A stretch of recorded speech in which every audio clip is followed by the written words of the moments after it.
کہ اگر میری زندگی میں میرے سامنا اس سے ہوتا تو تمہارے لیے میں کافی ہوں، اور میرے بعد اگر ہوتا ہے تو تمہارا یہ فرض بنتا ہے تم اپنے نسلوں کو یہ بات پہنچاؤ اور بتاؤ۔ اگر وہ شخص دکھے تو اس سورہ کی آیت پڑھیں جو حضرت یونس علیہ السلام کو مچھلی کے پیٹ میں زندہ رکھا اور حضرت ابراہیم علیہ السلام کو آگ میں ڈالتے ہوئے ٹھنڈا کر دیا، آگ کو ٹھنڈا کر دیا اس صورت میں، اس صورت کا کثرت سے پڑھیں۔ آپ صلی اللہ علیہ وسلم کے دور میں ایک گمان اٹھا تھا ابن سیاد کا۔ ابن سیاد اور حضرت آپ صلی اللہ علیہ وسلم کا واقعہ اس طرح پیش آیا کہ ابن سیاد معاویہ قلعے کے قریب کھیل قدمی کر رہا تھا۔ اس وقت ابن سیاد کی عمر چند سال تھی۔ آپ صلی اللہ علیہ وسلم کی آمد کا اندازہ اس کو جب پتہ چلا جب آپ صلی اللہ علیہ وسلم نے اس کی پیٹھ پہ ہاتھ رکھا۔ جب پیٹھ پہ ہاتھ رکھا تو ابن سیاد مڑا۔ آپ صلی اللہ علیہ وسلم نے اس سے یہ پوچھا کہ کیا تم گواہی دو کہ میں اللہ کا رسول ہوں؟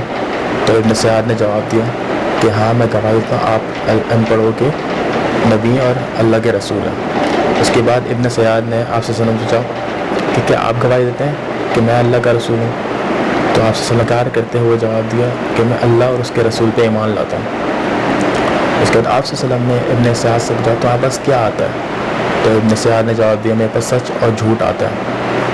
تو آپ سے وسلم نے کہا پھر تو بات غلط سلط ہو گئی۔ تو اس میں آپ سے وسلم نے بولا کہ تمہارے لیے میں نے ایک لفظ اپنے دل میں چھپا رکھا ہے، کیا تم اسے بتا سکتے ہو؟ دراصل آپ سے وسلم اس کو دیکھنا چاہتے تھے کہ وہ کتنے حد تک صحیح ہے۔ تو اس کے بعد اس نے دخ بولا۔ دراصل اس کے پاس جنات تھے اور وہ اس آپ صلی اللہ علیہ وسلم کے دل کی بات کو بھی نہ جان سکے۔ آپ صلی اللہ علیہ وسلم کے دل کے الفاظ تھے دخان، اور وہ دخ کرنے لگا۔ آپ صلی اللہ علیہ وسلم نے بولا تجھ پہ دھتکار ہو، تو اپنی حیثیت پہ آگے بڑھ نہ سکا۔ پھر آپ صلی اللہ علیہ وسلم جانے لگے تو حضرت عمر بن خطاب رضی اللہ تعالیٰ عنہ نے آپ صلی اللہ علیہ وسلم سے بولا کہ اللہ کے رسول آپ مجھے اجازت دیں تو میں ایسا قتل کر دیتا ہوں۔ تو آپ صلی اللہ علیہ وسلم نے بولا کہ اگر ابن سیادی دجال ہے تو تم اس پہ غلبہ نہ پا سکو گے، اور اگر یہ دجال نہیں تو ایک ناحق قتل ہوگا۔ صالح بن عبداللہ نے عبداللہ بن عمر رضی اللہ تعالیٰ عنہ سے کہتے سنا کہ اس کے بعد آپ صلی اللہ علیہ وآلہ وسلم اس باغ میں گئے جہاں ابن سیاد رہتا تھا۔ وہ چھپتے چھپتے ان درخت سے ابن سیاد کے قریب جانے لگے جہاں ابن سیاد کونے پہ ایک کمبل لیے بچھونے پہ لیٹا تھا اور من میں دل میں بڑبڑا رہا تھا۔ آپ صلی اللہ علیہ وسلم جب اسے قریب پہنچنے لگے تو ابن سیاد کی ماں نے آپ صلی اللہ علیہ وسلم کو آتے دیکھ لیا اور انہوں نے فوراً بولا کہ ارے یہ تو آپ صلی اللہ علیہ وآلہ وسلم آئے۔ ابن سیاد فوراً اٹھا اور آپ صلی اللہ علیہ وآلہ وسلم کے پاس گیا۔ آپ صلی اللہ علیہ وسلم نے بولا کہ اللہ کی قسم اگر آج یہ عورت بیچ میں نہ آتی تو میں پتہ لگا لیتا کہ تو دجال ہے کہ نہیں۔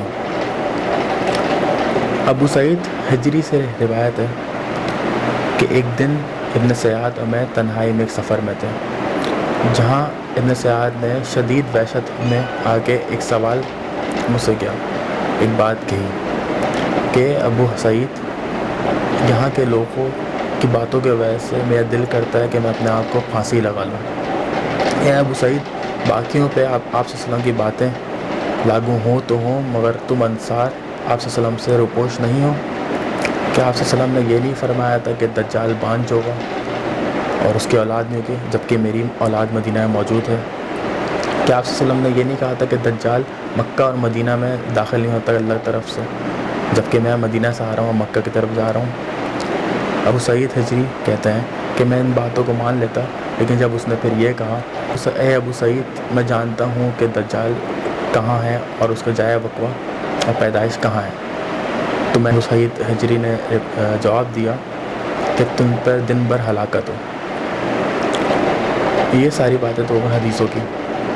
آج کے دور میں یعنی موجودہ دور میں جو وقت گزر رہا ہے اس پہ یہ کہاں تک بات نظر آتی ہے، تو اس بات کی طرف واپس جاتے ہیں جہاں آپ صلی اللہ علیہ وسلم نے بتایا کہ وہ دجال زندہ اور مردے کو زندہ کرنے کی طاقت رکھتا ہوگا۔ سن 1996 میں امریکہ کے ایک ہاسپٹل میں یا انسٹیٹیوٹ میں ایک دھمبے کو پیدا کیا گیا، یعنی کہ ایک دھمبے سے خلقہ اور ایک دھمبے سے ڈی این اے لیا اور تیسرے دھمبے نے اس کو جنما اور وہ 6 سال بعد مر گیا۔ اس کہانی جب یہ کہانی دنیا بھر میں پہنچی لوگوں کے اندر وحشت اور سوالات اٹھنے لگے تو امریکہ نے اس انسٹیٹیوٹ یا ہاسپٹل کو اس کلوننگ کا پروسیس میں منع کر دیا کہ بند کروا دیا. مگر کیا انہوں نے روکا ہوگا؟ یہ سوال بھی اٹھتا ہے. اس کے بعد آپ صلی اللہ علیہ وسلم نے ایک کہا تھا کہ جنت اور دوزخ، یعنی کہ جو جنت ہوگا وہ دوزخ ہوگا اور جو دوزخ ہوگا وہ جنت ہوگا. آج کے موجودہ دور میں سعودی عرب میں یعنی کہ محمد بن سلمان نے نیوم سٹی کے نام سے ایک جگہ بنایا جو 26,500 کلومیٹر جتنا بڑا، یعنی کہ اگر یو ایس کو دیکھا جائے تو وہ تقریباً 9,184 یعنی 9,184 کلومیٹر جتنا بڑا ہے اور 3.18 ملین لوگ وہاں پہ رہتے ہیں. اور یہ اس سے نیوم سٹی اس سے کئی زیادہ بڑا ہے. اور یہاں یہ 10 سال کا پروجیکٹ ہے جو کہ میرے نزدیک 12 سال میں کمپلیٹ ہوگا. یہ ٹیکنالوجیز کا اتنا بڑا جگہ ہوگی کہ جہاں سورج اور چاند کو بنایا جائے گا اپنے حساب سے. اور یہاں پہ ہر سود، زنا اور نکاح، جوا یہ سب عام ہوگا. اس کے علاوہ میں نے پھر کچھ ملکوں میں ایک پارٹی ہوتی ہے ایک دن جہاں پہ بنا کپڑوں کے جایا جاتا اور کپڑوں والوں کو اجازت نہیں ہوتی آنے کی. تو وہی چیز یہاں پہ بھی ہوگی، یعنی کہ ایک پورا یہ نظام سائنس فکشن ٹائپ جیسے مووی ہوتی ہیں اس طرح کی ہوگی، یعنی کہ اپنے مرضی کی ہر چیز ہوگی یہاں پہ، آپ کو جو چاہیے یہاں موجود ہوگا.